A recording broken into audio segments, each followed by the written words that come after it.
Hello, all. Welcome back to my YouTube channel. If you're new, welcome. If you are coming back like I am, welcome to YouTube. It's only my fifth, sixth, seventh time here. So, all new pretty much. So, welcome to everyone. It's been a very hot minute, okay? And uh, there is no excuse, okay? There is no excuse for being away this long. I was about to say life has been lifing, but there really is no excuse, okay? But I'm back and let's focus on that, okay? So today, we are going to be doing something a little bit different. Actually, over the next or over the next three videos, we're going to be doing a mini series, if you'd like.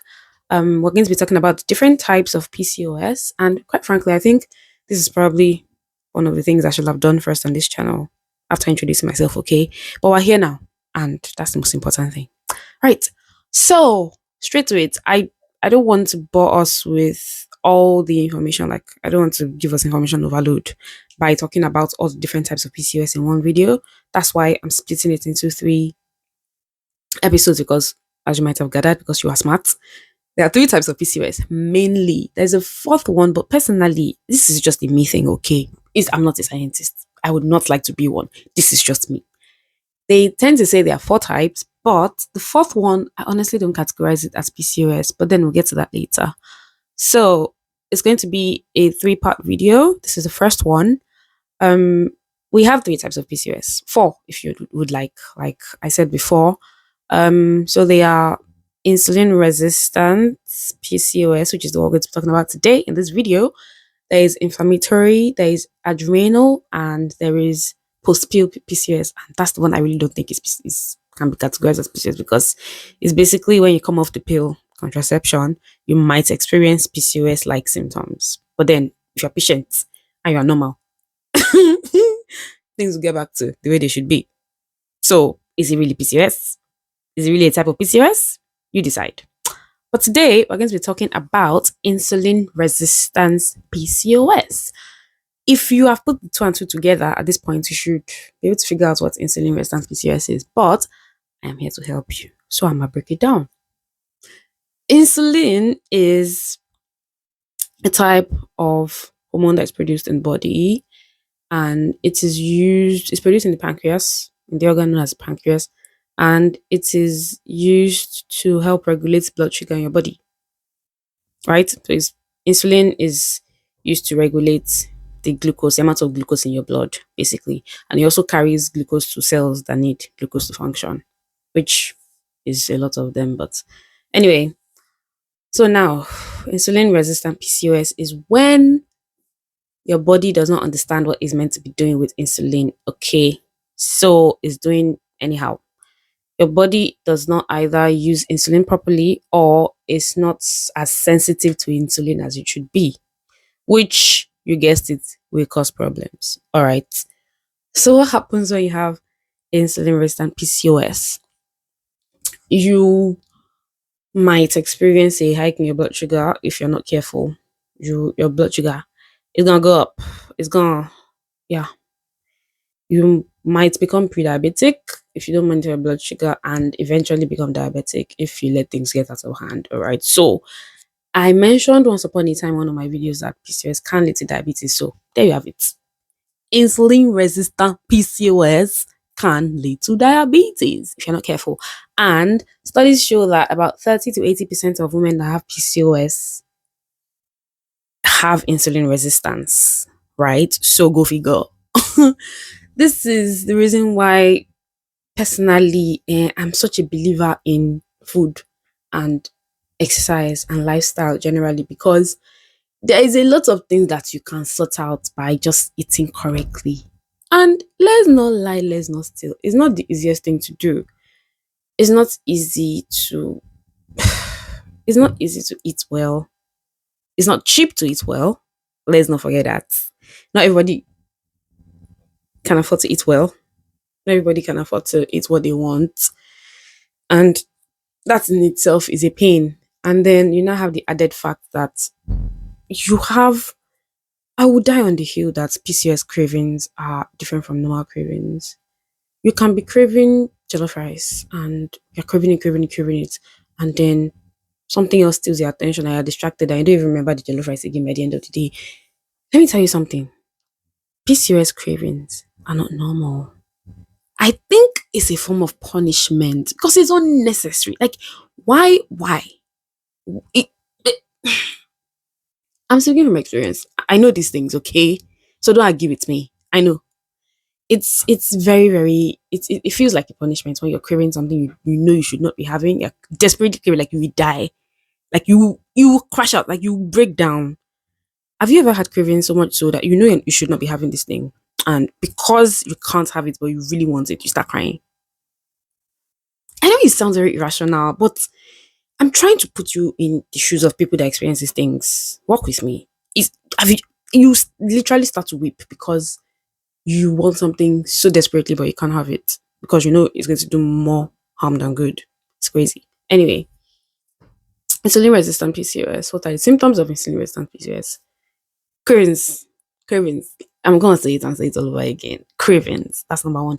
Number one. Number two, you can start to have like dark spots and thickening of the skin on certain areas of your body, like your neck.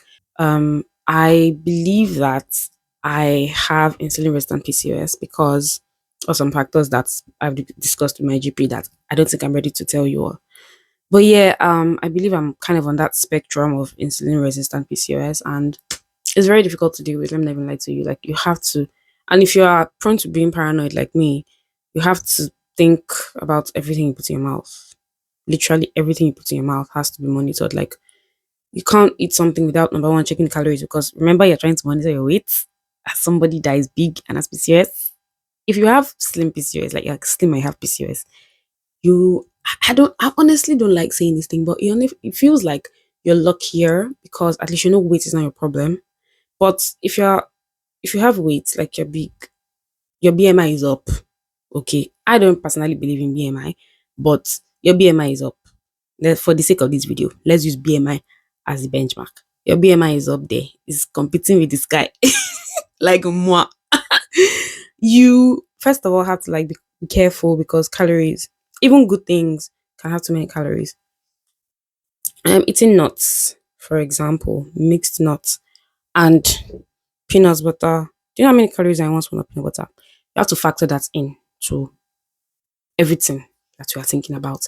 Then you now also have to factor in the amount of sugar. Is this thing good for me when it comes to calories? Is it healthy? That's number two because it's not only calories that matter. Is it good for me? Is it healthy? The calories you have to consider. And then you now have to consider how much sugar is in it. Does it have added sugar? There's so many things to think about, you know. But yeah, you have to monitor what you eat. That's very important. When you have insulin resistant PCOS, like I said, you can have like darkening of the skin. You have to monitor what you eat.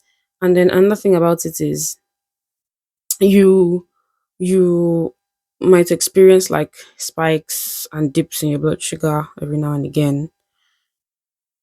This one, I know, I've experienced it before. You experience spikes and dips in your blood sugar, and it can be very scary. It can really be very scary. And the best way to determine if this is what you're dealing with is to do a blood test. Please do a blood test. You see all these blood sugar machines, all those portable ones. That I have one. That thing almost dry. You almost drove me crazy. I almost lost my mind when I started using that thing because it will give me readings.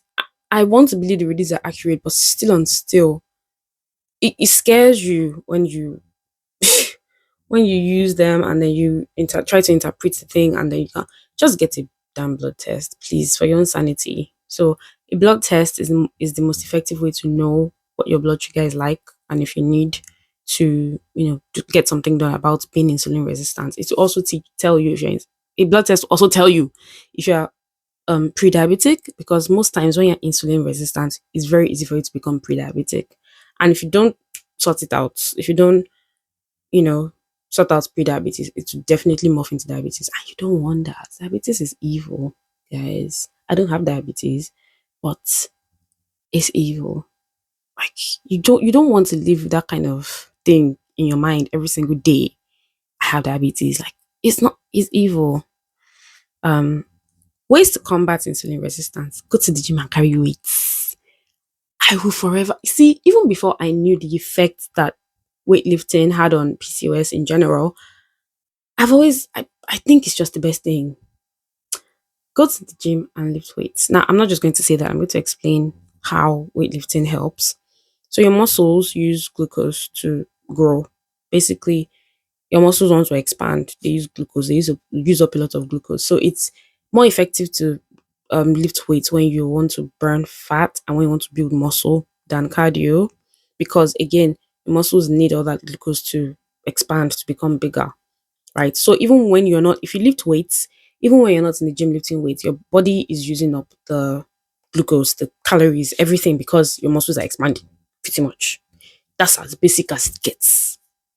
Okay, so weightlifting, slow weighted exercises basically are very good when it comes to reducing your blood sugar, getting it back into shape, and it also helps you to be more sensitive, your body to be more sensitive to insulin, to the use of insulin. So when you lift weights, your body is more sensitive to insulin. Your body knows what to do with insulin. It's not just hanging around your body doing nothing or not working properly.